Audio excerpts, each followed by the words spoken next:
আসসালামু আলাইকুম সবাইকে। আমি আপনাদের মাঝে আজকে ওই যে মেক্সি যে গোল মেক্সি কাটিং যে দেখাইছিলাম সেই মেক্সি সেলাইয়ের ভিডিও নিয়ে এসেছি।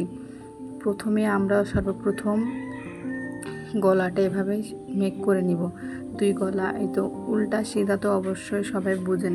এগুলো এভাবে দিয়ে শুধু একটা এভাবে টানা সেলাই দিয়ে নিব। এই সেলাই দিয়ে নেওয়ার পরে আমরা উল্টিয়ে একটা চাপ সেলাই দিব। দেখুন আপনারা যদি দেখেন তাহলে কিন্তু খুব ভালো করে বুঝতে পারবেন আসলে আমি কীভাবে সেলাই করতেছি। আমি ভিডিওটা একটু লং করব না দেখে আমি স্পিডটা একটু বাড়িয়ে দিয়েছি। আপনারা তারপরেও কিন্তু দেখেন, দেখলে ভালো করে বুঝতে পারবেন। আমি এভাবে করে করে দিয়েছি আর উপরে দিয়ে কিন্তু চাপ সেলাই দিয়ে দিলাম। চাপ সেলাই দেওয়া হয়ে গেলে তারপরে কুচি দিয়ে নিব। আমি যে কাটমার্ক করছিলাম এর আগে কাটিংয়ের ভিডিও আমি দেখাইছি। আমি কাটমার্ক করছিলাম উপর থেকে 5 ইঞ্চি 5 কিংবা 5.5 ইঞ্চিতে কাটমার্ক করে নিতে হবে, সেই জায়গা থেকে তো কুচি শুরু করলাম। আর যদি একটু চিকন মানুষের হয়, স্বাস্থ্য কম এরকম মানুষের হয় তাহলে কুচিটা একটু বেশিই পড়ে। আমি যেহেতু একটু মোটা মানুষের বানাচ্ছি এই কারণে কুচিটা আমার একটু বেশি ঘন দেই নাই, পাতলা পাতলা করে কুচি দিয়েছি। আর এই তো আমি এখন এটা এভাবে করে নিব। কুচি দেওয়া শেষ আমি 2 পাটি কুচি দিয়ে নিয়েছি। এবার এইভাবে করে আপনারা করে নেবেন। এটা কিন্তু লাগাইতে হবে উল্টা সাইডে এটা জয়েন করতে হবে গলা। বুঝতে পারছেন যে গলাটা কিন্তু টপ করে আমি নিচকার পাটে জয়েন করতেছি। মাঝখানে কিন্তু জয়েনটা দেখা যাচ্ছে। এইভাবে আপনারা উল্টা সাইডে জয়েন করে নেবেন। তারপরে সিধা পাশে উল্টিয়ে তখন পরে সেলাইটা হবে। দেখেন বুঝতে পারবেন।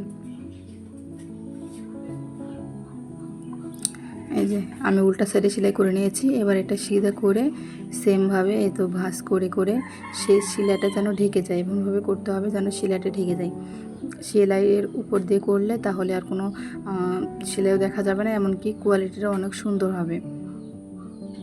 এই তো সেলাই যেন ঢেকে যায়, সেলাইটা ঢেকে দেওয়ার চেষ্টা করবেন, তাহলে ওই পাশেও কোনো সমস্যা তেমন হবে না। সেলাইটা ঢেকে দিয়ে সেলাইয়ের উপর দিয়ে সেলাই দিলে আর সমস্যা হবে না। এটাই হবে টপ। এখন যেটা আমি সেলাই করতেছি এটাই হবে টপ। এভাবে সেলাই করে নেবেন। এভাবে সেলাই করে নিলে আপনারা কিন্তু এই মেক্সি যে পরবে সে অনেক আরাম পাবে আর কি। তো কাস্টমাররা যদি একটু বেশি স্বস্তি বোধ করে, ভালো লাগে তাদের, তাহলে কিন্তু অর্ডারগুলো একটু বেশি বেশি আসে। তাহলে আপনারা এভাবে করার চেষ্টা করবেন। আমাদের বাসায় এত পরিমাণে অর্ডার আসে যে ভিডিও দেওয়ার মতো করার মতো অবস্থায় থাকে না। তারপরেও আমি চেষ্টা করব আপনাদের মধ্যে ভিডিও একটা শেয়ার করার জন্য। আমি এর পরবর্তী ভিডিওতে এটা গোল গোলা মিক্সের ডিজাইন দিয়েছি। এবার দিব 4 কোনাচি গলা মিক্সের ডিজাইনটা দিয়ে দিব। আমি কিন্তু তারপরে ওটা সেলাই করে দেওয়ার পরে আবার আরেকটা রাউন্ড করে সেলাই দিয়ে নিয়েছি ওর উপর দিয়ে, আপনারা দেখলে বুঝতে পারবেন। এবার আমি 2টা মিক্সের সেমভাবে করে নিয়েছি, দুই পাটি। তারপরে 2 পাট করে নেওয়ার পর গলাটা এভাবে 2 পাট মিলিয়ে এই তো পুটটা সেলাই করে নিলাম।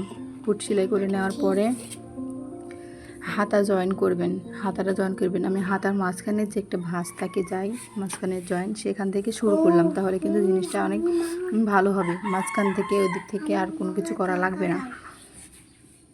এভাবে করে মাঝখান থেকে শুরু করে আবার ডাবল করে এভাবে আমি সেলাই করে নিলাম। অবশ্যই হাতার এই জয়েন্টটা ডাবল সেলাই দিয়ে নিতে হবে, কারণ নয়তো খুলে যাবে। এভাবে ডাবল সেলাই দিয়ে নিয়ে তো বাকি অংশটুকু করে দেবো। বাকি অংশটুকু আমি ডাবল সেলাই আবার দিয়ে দিব। সেমভাবে আমি 2টা হাতই জয়েন করে নিব, 2টা স্লিপই করে নিব জয়েন। স্লিপটা জয়েন করলেও কিন্তু এভাবে পরে থাকা খুব ভালো। হ্যাঁ, ওইভাবে করে নিয়ে এবার আমি হাতার নিচে যে অংশ হাতের মুহুরি, তো এই তো মুহুরির নিচে এভাবে আমি ভাঁজ করে সেলাই করে নিচ্ছি। আমার 2টা হাতায় সেলাই জয়েন করা হয়ে গেছে। এবার আমি এভাবে সেলাই করে নিচ্ছি।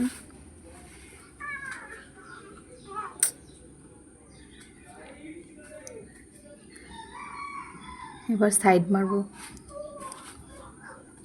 এখানে নিতে হবে 6। এটা আপনাদের হাতের মাপ অনুযায়ী। এখানে একটু মোটা মানুষ, আগে বলছি যে এখানে একটু স্বাস্থ্য মানুষের বানাচ্ছি, তো এখানে তো আমি হাত নিলাম 6 ইঞ্চি। আর স্বাভাবিক যেগুলা সেগুলোতে 5 ইঞ্চি দিলেই হয়। এভাবে জয়েন করে নিলাম।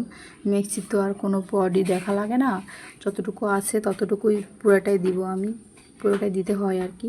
এভাবে সেলাই করে নিচ্ছি, সাইডটা মেরে দিচ্ছি দেখেন। তো অবশ্যই স্লিপের কাছে ডাবল সেলাই দিয়ে নেবেন, স্লিপের কাছে আমি ডাবল সেলাই দিয়ে নিব। আর নিচের যে অংশ আমি এখন সেলাই করতেছি, নিচের অংশে ডাবল সেলাই দেওয়ার প্রয়োজন পড়ে না যেহেতু মেক্সি। এভাবে সেমভাবে আমি অপর সাইডও করে নিব, হাতা সেলাই করে নিয়ে হাতার সাইডও করে নিব। নেওয়ার পরে এবার আমি নিচের হেম করতে যাব। এই তো নিচের হেম আমি করতেছি দেখেন, ঠিক এই পর্যায়ে আমি দিব। যদি এর থেকে ছোটো ভাঁজ দিতে চান তাও হবে, এর থেকে বড় ভাঁজ দিতে চাইলেও হবে, মানে যে যার ছিট অনুযায়ী। প্রথমে তো এর আগের ভিডিওতে কাটিংয়ের ভিডিওতে বলছি যে এটা 3.5 গজ এবং ঝুল হবে 52 ইঞ্চি, 51-52 মতো। তো আমি এরকম ভাঁজ দিয়ে দিলাম, এতে কিন্তু 52 ইঞ্চি আমার চলে আসবে। এর চেয়ে বেশি ভাঁজ দিলে শর্ট হয়ে যাবে এবং এর চেয়ে কম ভাঁজ দিলে কিন্তু লং হয়ে যাবে, এই কারণে আমি এই ভাঁজটুকু দিয়েছি। এটা আপনারা দেখে নেবেন, তো আপনাদের ছিট অনুযায়ী আপনারা আপনাদের ভাঁজগুলো দিয়ে দিবেন। এই পরিমাণ ভাঁজ দিলে কিন্তু মেক্সিটা ওকে হয়ে যাবে। এই মেক্সির কিন্তু আর অন্য কোনো কাজ নাই, খুব সহজে খুব অল্প সময়ের মধ্যে কিন্তু এই মেক্সি বানানো হয় আর কি। আপনারা দেখুন, দেখলে কিন্তু বুঝতে পারবেন।